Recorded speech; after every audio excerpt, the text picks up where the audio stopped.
Tantra is woven into your lineage and your teachings and your presence. I'd love for you to demystify that because there's so much weight to the word Tantra, and we automatically just go to sex. And as a, raised Catholic, potentially suppressed woman, it kind of shakes me a little bit, makes me nervous. I'd love to learn more because I know it's a deep access to healing. Absolutely. I'll give you first the literal meaning of Tantra from the language perspective, and then we'll get into the spiritual context of it.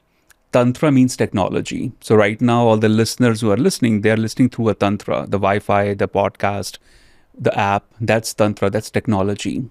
In the spiritual context, Tantra becomes the technology for self-awareness, the science of self-awareness. That's exactly the meaning of Tantra from the spiritual lineage healing perspective. It's the science of self-awareness. Imagine a lab with hundreds of chemicals, right? If you know what you're doing, you can make a medicine out of it. If you don't know what you're doing, perhaps you'll blast the whole lab. So that's what happens with something like Tantra. Chemicals are available and human mind doesn't know what to do with that freedom. So they blast the lab. Wow. That's what's happening. Yeah. Yeah. And so I love that. I mean, everything that I am on a mission to is just to cultivate self-awareness and elevate consciousness and learn how to be present in this life experience through all of the challenges and wonders and pleasures and full spectrum. So where did you learn this knowledge, and what is your background? I grew up, learning is a word I sort of discovered just a few years ago with it, because I grew up talking about tantric concepts like on breakfast table, right? So I used to think as a kid that maybe this happens in every family. Like when you have breakfast, you talk about goddesses and meditation. So I thought that's normal. It hit me much later when I was in 6th or 7th grade that, no, this is just my family who comes from this particular lineage. Because I started having experiences, spiritual, but also material, with friends and their parents. And some of their parents knew my lineage. So they were like, oh, you are from this lineage. And I started to become very curious. What's so special about the lineage or the family I come from? Because I see the reaction of the people. And this is India. I grew up in northern India till high school. Then I moved to New York.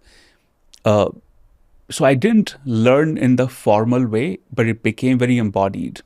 No one told me in my family, you should be meditating, you should be praying, you should be understanding about these concepts.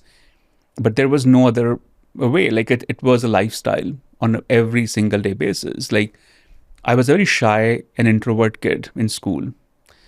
And maybe I was even younger than Riley, honestly.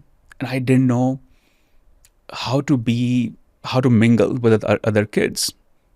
Growing up in India, having this knowledge or this information about goddesses, I didn't know the word Tantra also, back then. I remember meditating on Goddess Kali. Call it a placebo effect. Maybe Joe Dispenza will call it that. Or maybe call it just literally some force, that I was able to access as a kid. Because as a kid, you're so innocent. You trust everything.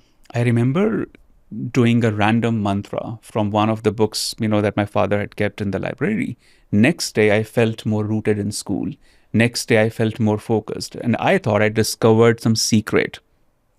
That became my routine, Kelly. Every single day, I would meditate on Goddess Kali.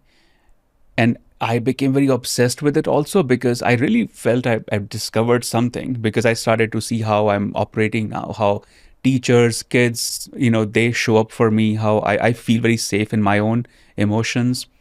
And suddenly I was, making some really great friends in school, which is so important when you're in 5th grade, 6th grade. That became my introduction to Tantra. For me, Tantra lineage, it led me to courage. And courage for me has always been so important. I bet for you in this chapter of life, courage is one of the important pillars, right? So for me, learning, I was not learning because I thought it's some sacred science. I was learning because it was giving me hope, courage, clarity, meaning, belongingness. And that's why I teach the way I teach. I do not teach it as a sacred science. I teach it because I feel this might give you the courage and freedom that you are, needing right now. And so Tantra is mantras that access this freedom, that help you access this freedom. And then because in the West, in our ignorance, we're like, oh, Tantra is sexual positions that unlock connection and beyond spiritual. Yeah, in West, Tantra is the acrobatic sexuality. Yeah, yeah. The more you can move your body in Kama Sutra, positions, that becomes Tantra. In reality, or in the rooted traditional sense, Tantra, like I said, science of self-awareness. So mantra is one part of that. Okay. Meditation is another pillar of it. There is something called yantra, or the sacred geometry. That's third pillar of it. Then, I'll mention Joe Dispenza here. He uses this word a lot, blackness. Yes. For me, that's goddess Kali. These archetypes, they are part of Tantra. The reason I got to know about Dispenza's work was because my students would tell me he talks about similar stuff, but he doesn't use the word Tantra, but it's very similar. I read his book, The Habit of Breaking, of Breaking the Habit of Being Yourself. Right. Yeah. And I was like, yes, that is Tantra in the modern sense. So it's a way of life. Mantra is one part. Yantra, the sacred geometry, second part. Meditation, third part. The archetypes, the goddesses, fourth part. How you embody, that's the biggest part. And that is the most important part. You could know about mantras. It's language. You learn Sanskrit, you can know the mantras. In 1 week, you can chant the mantra fluently, but that does not give you access to anything unless you embody that in your being. You really have to crack open yourself, be ready to die in your old self. And only then you will be born into this new identity, the new way of how you were meant to be, honestly. Yeah. Yeah. I always say, or as I'm unfolding, and I just listened to one of your solo podcasts, which was so brilliant, but you talk about like, I'm just sharing from experience what I know, what I've experienced and what I feel. And that may change in 6 months from now. And that sounds like me. And even now, like we sit here and you're like, oh, you're a little different than I expected. You said that to me, and you had listened to a podcast from 6-7 months ago, and like I feel completely different in my body than I did back then. I see that. I see that. For me, this is embodiment of Tantra. You may never chant a mantra, Kelly. You may never know about the goddesses, but what you're doing, that's Tantra, okay? And I say this because I want to liberate people from that one lens of learning these sciences. They feel if I join a teacher training, only then you get certificates. And I think the Western world is very big into certifications. Yes. But it gives you can hang it on the wall. That's all it's going to do. Real yoga, real Tantra, real meditation has nothing to do with certificates. But it becomes a product. When it becomes a product, you have to make it, profitable. When you want to make it profitable, you will keep churning more products.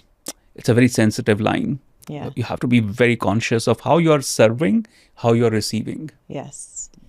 Yes. I think, my conclusion, I very clunkily say that after what my journey with Heal, it's like all healing is spiritual healing. It's a remembering of the truth of who we are, which are just expressions of the divine, fractals of consciousness, and so just to remember that innate intelligence and wholeness is what healing is all about. And Tantra ultimately is, that's the science of self-awareness and that technology, I mean, that's what it is. It's coming home to yourself, right?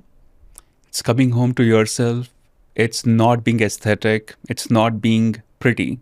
It's being raw. If we fantasize about the word goddess, right? The divine feminine, the goddess vibes and all this word. When you look deeper into the 10 Mahavidyas, they are the 10 prime goddesses in Tantra. And none of them, Kelly, are aesthetically pleasing. They'll make you uncomfortable because they are your shadows. And when you see them and you realize, I spent so much time, energy, thinking and becoming in a certain way. But these goddesses are telling me to be as raw as it gets. When a child comes out of the womb, that's not, I'm not a woman, but I bet, I'm assuming it's not the most pretty sight, No. because it's you're in pain. Yeah.